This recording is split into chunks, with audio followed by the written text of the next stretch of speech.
McDonald's.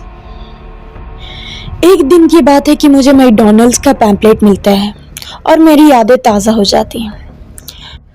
एक रोज़ की बात है, मैं जब पार्ट टाइम जॉब खोज रहा था, मैंने मैकडॉनल्ड्स का पैम्पलेट देखा और उसमें देखा कि जॉब रिक्वायरमेंट है। मैंने वहाँ अप्लाई किया और वहाँ जाने के लिए निकल पड़ा। गाड़ी रुकते ही मैंने बिल्डिंग को देखा। बिल्डिंग बहुत ओल्ड थी। मैंने ज़्यादा सोचा नहीं और उस बिल्डिंग के अंदर एंट्री किया। मैंने देखा कि रिसेप्शन पे एक आदमी खड़ा है जो वेलकम कर रहा है। असल में वो आदमी उस शॉप का ओनर रहता है। मुझे उसने सारी काम की चीज़ें बताई, मुझे कैसे क्या करना है वो सारी चीज़ें बताई, और मुझे बताकर अचानक से वो मुझसे पूछता है कि तुम्हें इस जगह का कैसे पता चला। मैं कहता हूँ कि आपने ही तो एडवर्टाइजमेंट दिया, और मेरे कंधे पर हाथ रखकर कहता है कि हाँ तुमने सही कहा, मुझे स्टाफ की रिक्वायरमेंट तो थी। फिर उसने कहा मुझे कि क्या तुम्हें डिफरेंट लैंग्वेजेस आती हैं। मैंने सोचा और बोला कि हाँ थोड़ी बहुत आती है। अचानक से वो मुझसे पूछता है कि क्या तुम्हें यहाँ का राज पता है। मैं सोचता हूँ और मैं पूछता हूँ कि आखिर किस राज की बात कर रहे हैं आप। फिर उसने अपने मोबाइल का स्क्रीन खोला और वहाँ के स्टाफ को दिखाने लगा कि तुमसे पहले भी यहाँ 3 स्टाफ काम कर चुके हैं। मैं पूछता हूँ कि आप मुझे ये सब क्यों दिखा रहे हैं और वो कहाँ गए। वो कहता है कि अब नहीं रहे, मतलब कि मर चुके हैं। उन 3 स्टाफ की कुछ दिनों पहले मौत हो चुकी है। इतना कह के ही वो फूट फूट के रो पड़ता है। मैं उसे तसल्ली देता हूँ, पर वो मुझे कहता है कि तुम अपना ख्याल रखना। मैं उसकी बातें समझ नहीं पाता और मुझे लिफाफा थमाकर चला जाता है। मैं लिफाफा खोलता हूँ और देखता हूँ कि चाइनीज में कुछ लिखा है। मैं चाइनीज पढ़ लेता हूँ पर बोल नहीं पाता। उसमें कुछ रूल्स थे। रूल नंबर 1, हमेशा शॉप की लाइट ऑन रहती थी। ये अजीब था क्योंकि ना ओनर, ना मैं, ना कोई और स्टाफ तभी भी लाइट ऑन रहती थी। रूल नंबर 2, हमेशा कोई ना कोई पार्किंग लॉट में अपनी गाड़ी पार्क करके चला जाता था। जो पार्क नहीं होना चाहिए था उसमें से कोई ना निकलता था। इंजन ऑन रहती थी और गाड़ी चली जाती थी। मेन डोर ओपन हो जाना, बाहर से काली परछाई अंदर आना, ये डरावना था। रूल नंबर 3, खाने के शॉप में हमेशा खाना सेल आउट पे होना। ना कोई कस्टमर, ना कोई स्टाफ, तभी भी खाना सेल आउट पे होता था, जो अजीब था। रूल नंबर 4, काम करते वक्त आपको ऐसा लगेगा कि आपके पीछे कोई है। आपको दिखाई नहीं देगा पर कोई होता है जो बहुत डरावना होता है। ये सोचकर भी मेरे रोंगटे खड़े होते हैं कि उस दिन मैं कैसे इस चीज को हैंडल कर पाया। रूल नंबर 5, पार्किंग लॉट में एक बच्ची का खड़ा होना, गेट अपने आप ओपन हो जाना, लाइट ऑन ऑफ होना, और पार्किंग लॉट में ये सब एक्टिविटीज मामूली नहीं थी। कभी कभी तो लाइट के साथ खेला भी जाता था। अजीब था, डरावना था।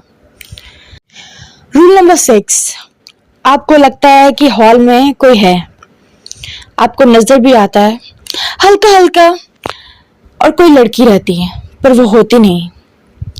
रूल नंबर 7, लाइट अचानक से बंद हो जाना, कोई क्रॉस करना, आपकी उंगलियां कट जाना, खून बहना, ये आम बात हो चुकी थी। ये चीजें बहुत खतरनाक थी। अब तो रूल बुक भी पढ़ के भी टेंशन हो रही थी मुझे, पर ये सब चीजें उस रूल बुक में लिखी हुई थी, क्योंकि ये सब चीजें आम बात नहीं थी।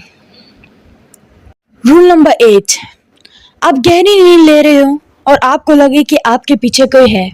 ये डरावना था। कॉरिडोर में वो लड़की।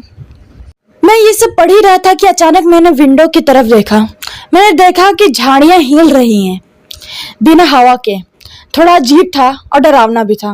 मुझे पसीने आने लगे और मैं सोचने लगा शायद रूल बुक में ये सब चीजें सही लिखी हुई हैं। मैं और मेरा हाथ दोनों शेक करने लगा। मैं सोचने लगा कि शायद ये 8 रूल सही हैं, जो बहुत डरावने थे। अगले दिन मेरे पार्ट टाइम वर्क का दूसरा दिन था। मैं एक्साइटेड था। मैं चीजें देख रहा था। फिर मेरी नजर मॉनिटर पे पड़ती है। मैं देखता हूँ कि अचानक से मुझे पार्किंग लॉट में एक छोटी बच्ची नजर आती है, जिसके हाथ में सॉफ्ट टॉय और उसकी स्कर्ट हिल रही होती है। मैं उसे देख के डर जाता हूँ और मैं उस रूल बुक को सोचने लगता हूँ। मैं उस चीज को देखकर कांप रहा था। मेरी आंखें धुंधली पड़ रही थी, मुझे नजर नहीं आ रहा था, मैं डर के मारे गिर पड़ता हूँ। अचानक से मेरा सर टेबल पर लगता है, टेबल हिलने लगती है। उस छोटी बच्ची की चलने की आवाज मेरे कानों में गूंजने लगती है। अचानक से वो रो पड़ती है। ये सब चीजें देख के मैं बहुत ज्यादा डर जाता हूँ। मैं अपने कानों को बंद कर लेता हूँ। डर के मारे मैं रो भी रहा था। अचानक से आवाज आनी बंद हो जाती है। मैं अपने कानों पर से हाथ हटाता हूँ और मैं सुनता हूँ कि किसी की मीट काटने की आवाज आ रही है। मेरी तबीयत इतनी ज्यादा खराब हो चुकी थी कि मुझसे संभला नहीं जा रहा था।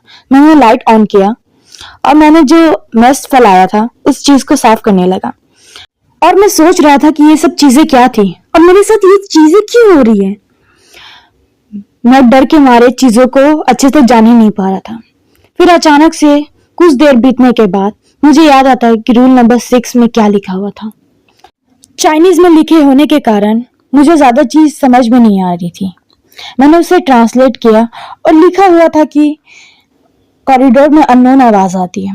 मैंने डर के मारे हेडफोन लगा लिया और मैं अपने वर्क पर काम करने लगा। काम करते ही कुछ देर होने के बाद मैं बाहर देखता हूँ और देख के मैं चौंक जाता हूँ। असल में मैं देखता हूँ कि बाहर में एक गाड़ी आ रही है। शायद वो वही गाड़ी है जो उस रूल बुक में लिखी हुई थी। वो आता है, पार्किंग लॉट में खड़ी होती है और मैं उसे देख ही रहा था। मैं उस चीज को इग्नोर करके अपना हेडफोन पहन लेता हूँ। बट मेरा ख्याल उस गाड़ी से हट ही नहीं रहा था। मैं सोच रहा था कि उस गाड़ी में होगा क्या। बट थोड़ी देर के बाद वो गाड़ी चली जाती है। इतनी सारी चीजें हो जाती हैं कि मैं वहां से चला जाता हूँ। मैं अपनी जॉब को ड्रॉप करके वहीं से चला जाता हूँ। मैं उस चीज को सोचकर अब आज भी कांपता हूँ कि आखिर मेरे साथ वो चीज क्यों हुई और वो रहस्य अभी तक नहीं सुलझी।